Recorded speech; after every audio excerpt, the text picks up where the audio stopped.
Hey everybody, hope you're having a great day. We are reading through the book of Acts this summer and we are in Acts 16. It is the second missionary journey of the Apostle Paul. We'd love for you to join us. We're probably all familiar with Paul and Silas praising God and singing hymns at the midnight hour in a Roman jail cell. And as they sang, the earth began to shake and the doors came open. And we remember that the jailer there was about to kill himself because he thought all the prisoners were about to escape. But luckily, he had Paul and Silas there who stopped him from self-harm and preached the gospel to this jailer, which resulted in him and his whole household coming to know Jesus. But did you ever wonder how they got in jail in the first place? Well, if you scroll up to Acts 16 through 19, you see that there was this demon-possessed woman who kept following Paul and Silas and his entourage. This demon-possessed woman was the property of a man who exploited her because she could tell the future. Now, she's a slave to someone who is exploiting her for this power that she's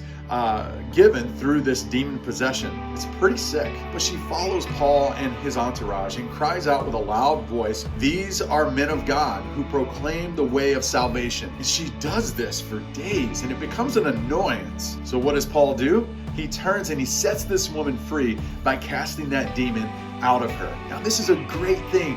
This girl no longer is possessed by a demon, and she no longer has to be exploited because of her demon possession. But unfortunately, the guy who was profiting off of this woman's demon-possessed talent isn't very happy with Paul and Silas because now this guy doesn't make any money. So what does he do? This man stirred up the magistrates and accused them of proselytizing, practices that were unlawful in the Roman area that they were in. This obviously led to them being beaten and in prison, and that's how they got into jail. But I often think about the life of this slave girl. How did it change? What did it feel like to not have your actions or your life ruled and dictated by a demon?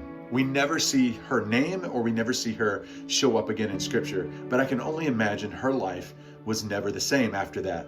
I want to remind you that just as God and angels are real, Satan and demons are real. And we need to be aware of the schemes of the evil one. And we also need to remind ourselves that God is greater. The Bible tells us that greater is he that lives in us than he that lives in the world. So today, be reminded that though demons and Satan roam around this world roaring like a mighty lion, they're not. They're a defeated foe. Christ has defeated them, death, and the grave, so that we can stand in victory over darkness. Hey, hope you're having a great day. We would love for you to join in to this conversation we've been having all summer in the book of Acts. You can pick up in Acts 16, and we'll see you next time.